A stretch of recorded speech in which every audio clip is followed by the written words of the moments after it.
Hi. Good morning, Monday morning to everybody. I hope your day was great. We had in-person worship for the first time yesterday, and it was such a blessing to my heart. And so nice to see my sisters out there almost weeping for joy of being able to be back in the house of the Lord. I told you last week we're going to do a series on some of the women connected with King Saul and King David, just because there's several and it's nice to just stick them together to study. And so that's what we're going to do. We're going to do that today. We're going to start in the book of 1 Samuel with chapter 14, but we're going to flip all the way into 2 Samuel. So just get out your Bibles and be prepared to flip. This lady we're studying today, we have a lot more information on compared to some of the others. So I'll try to keep it as succinct as possible, but you know, it's good to study her story in full. There's a scene in the book of 2 Samuel that you've probably read before in chapter 6, where David is now as king of Jerusalem, has prepared a place for the Ark of the Covenant of God, and he's bringing it into the city. And it's a huge jubilant celebration where they've waited all this time to bring in the Ark of the Covenant. And so David comes before the Ark of the Covenant and he's dancing, and it says he's naked, which probably means shirtless. And he's just jubilant, and he's in total abandon to the worship of his God. And there's food handed out, and it's just this tremendous celebration.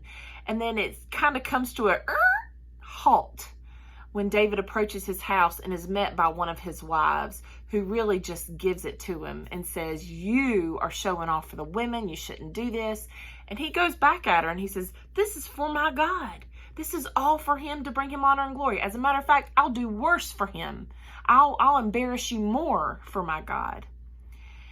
And when we hear that story, we think, David, yes, who is this bitter woman? And way to go, you know, doing things for God without worrying about the judgment of others. Yes, absolutely, we should do that.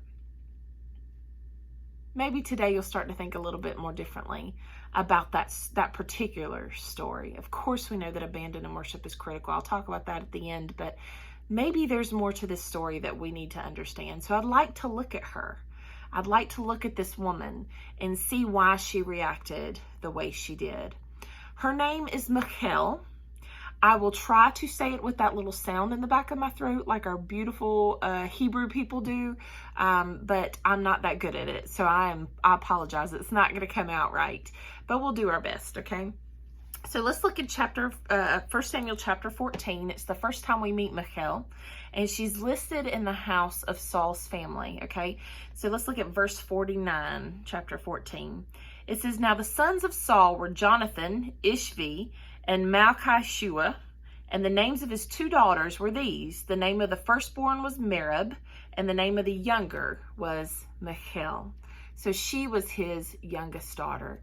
Now you need to remember that this is in the early days when Saul and David are just now starting to move from a loving father-son sort of relationship. David wasn't his son, but he felt like it.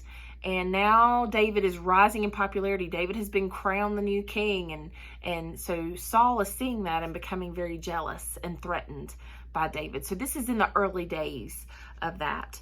And we're told in chapter 18 of 1 Samuel that Saul offers David his oldest daughter, Merab, as a bride. And David turns that down. And so then Saul notices that David and his youngest daughter, Michal, are making eyes at each other, that they're affectionate towards another. And so this is what it says, chapter 18, verse 20. It says, "Now Saul's daughter Michal loved David." It's stated very plainly in there. She had fallen in love with this young king coming up, her brother's best friend. And we know that Saul is, again, in this early time of paranoia. And so he has to come up with a plan. And that's exactly what he does. Look, let's continue on in verse 20. It says, "And they told Saul that they were in love, and the thing pleased him, but not for the reason that we think." It says, "Saul thought, 'Let me give her to him, that she may be a snare for him, and that the hand of the Philistines may be against him.' Therefore Saul said to David a second time, 'You shall now be my son-in-law.' And Saul commanded his servants, 'Speak to God in private and say, Behold, the king has delight in you, and all his servants love you. Now then, become the king's son-in-law. So what Saul's plan is, okay, they want to marry each other. I'm going to have David give me a bride price for my daughter. And what I'm going to ask him to do is bring me 100 Philistine foreskins. Now, you know what a foreskin is, right? In order to get one from a Philistine, you're going to have to kill him because they're not going to be circumcised like the Jews are. They definitely don't want to be like that. So they will die before they give up their foreskin. And so Saul thinks, okay, he'll be out trying to kill those Philistines. They'll get mad at him. They'll start hunting him and leave me alone. And they might even kill him. And then my competition is done. So that's exactly what he does, is he says, all right, bring me 100 foreskins and you can have Michal as your bride.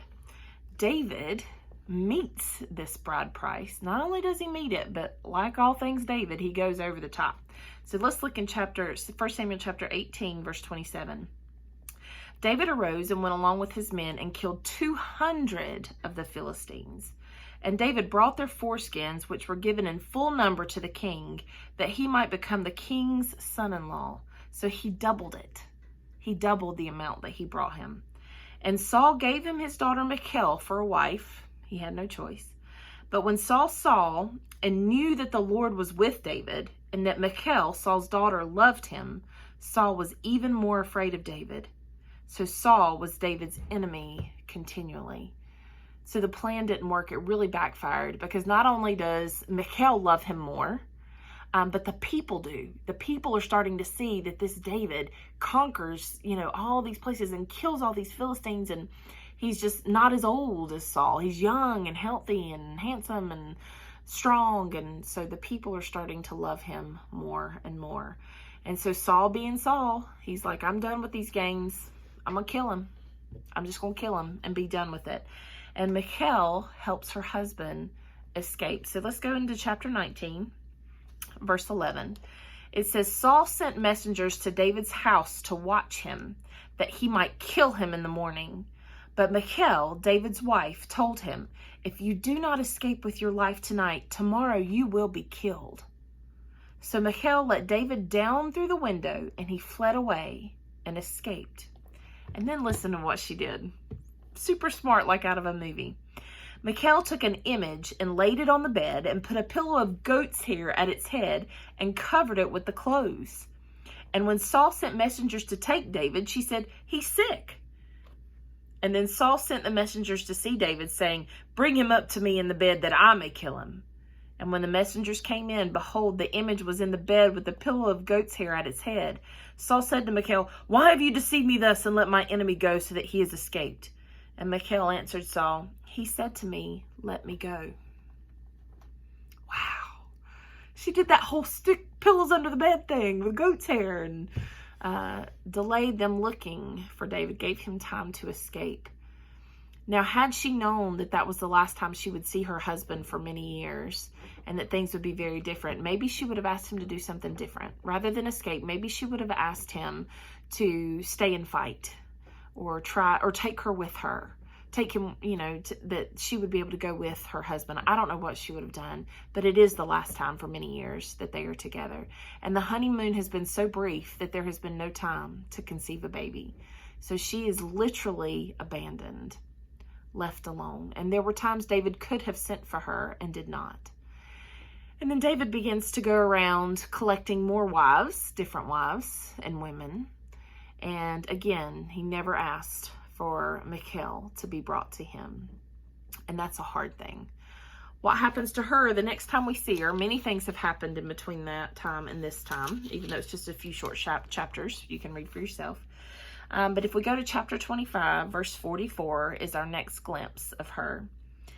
It says, Saul had given Michal, his daughter, David's wife, to Palti, the son of Laish, who was of Galim. So she was given to another man to be his wife. And we do know that it was a happy marriage based on the next passage that I'll share with you. But at this point, our girl has been abandoned. She's been given away like property. She's been threatened. She's seen her father and her brother die, her beloved brother. She's been wedded to a new man. She's fallen in love with him. And now, what's going to happen? We got to go all the way into 2 Samuel for the next part. So we're going to go to 2 Samuel chapter 3, which is where we were last week. This bumps into the story of our girl Rizpah and Abner from last week. Because remember, Abner wants to switch armies. He wants to leave Saul's family army behind and join David's army. And David gives him an ultimatum. And he says, if you want to join my army, you have to bring me my first wife, Michal. Now remember, many years has passed. And this is the first time that she has been mentioned in David's story. And so Abner goes to the house of her husband, her new husband, and forcibly removes her from the home. So let's look at chapter 3, verse 14. It says, Then David sent messengers to Ishbosheth, Saul's son, saying, Give me my wife, Michal, for whom I paid the bridal price of 100 foreskins of the Philistines. And Ishbosheth sent and took her from her husband Paltiel, the son of Laish. But her husband went with her weeping after her all the way to Bahurim. Then Abner said to him, Go, return. And he returned. That's how we know that her marriage was happy, is that this man that she had been married to all these years followed her weeping. They had no choice. The king had demanded that Michal be brought to him, and you did not turn down the king. So now, on top of all the things that she suffered up until this point because of the hand of David, she has been jerked from the home where she was loved and cherished, and is being forced to come into the house of David once again. A house where other women rule, where other wives are present, and concubines, and I can't imagine the heartbreak that she's experiencing. How's this working out between David and Michal? That's where the original story I told you about comes into play. Look at chapter 6, verse 16 of 2 Samuel. It says, As the ark of the Lord came into the city of David, Michal, the daughter of Saul, looked out of the window and saw King David leaping and dancing before the Lord, and she despised him in her heart. Can you understand a little bit better now about why she might feel that way? You know, the husband that had abandoned her, cheated, taken on new wives and women, and finally had jerked her away from the home that she loved to bring her to this.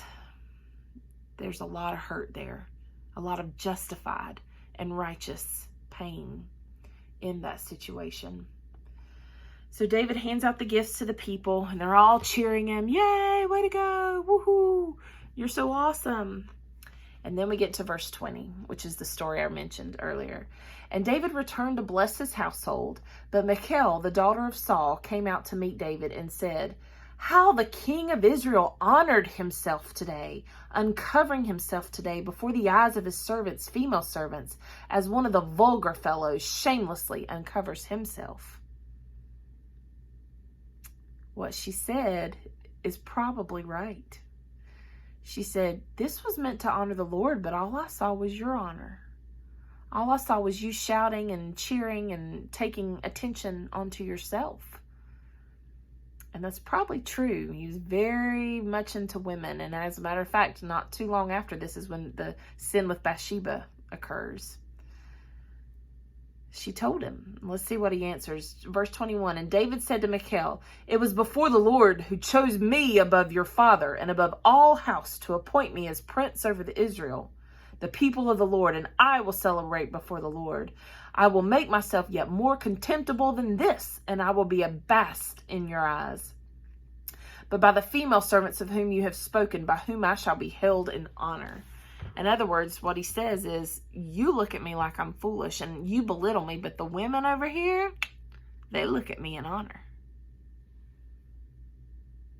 I'm confused, David. Is this for the honor of the Lord, or is this for women to see you in your honor? Which is it? I think she nailed it. I think Michal got it right. Unfortunately, the last we see of her is in verse 23. It says, And Michal, the daughter of Saul, had no child to the day of her death. She was barren. She had no children, and she had to end up her days in this house watching her king husband shower attention and affection on all the women in the house but her. It's easy to judge David as right in that situation because, again, abandon and worship is crucial. You must worship the Lord in a way that it doesn't matter who or what people are thinking about you when they're looking at you, that they see you with your God. It's very personal and should be. But in this situation, I think she nailed it. That he was doing it to be seen and to have honor and pride before his people. And that's the opposite of what worship should bring us to. For those of you that know my story, I share a little bit of Michal's. I share a story of abandonment and infidelity. And that pain, although well forgiven and well apologized for, creeps up in times where unexpected times when I can't control it. And I really have to battle all the things that brings into my mind, all the rejection and pain and loneliness and fear. But I can't imagine being Michal and having the Lord give me a new husband and feeling loved and cherished and loving him well and cherishing him well. And then somebody saying, nope, you can't be in that house anymore. You have to go back to your first husband and live with him and his wife. I can't imagine the torture of that. So when I see her call her husband out on this action before the Lord, she was right. She nailed it. Some things aren't as they first seem, and it's worth diving in a little bit deeper. Same thing with people. When you see a bitter reaction or a knee-jerk reaction to something, or you hear about someone's pain triggers, it's not worth mocking. It's worth digging in a little bit deeper to see where they're hurt and where their sore spots are. God can heal those, and he can bring great peace. But in this human condition, they stick around. One day, though, when I see the face of Jesus, it's all going to melt away.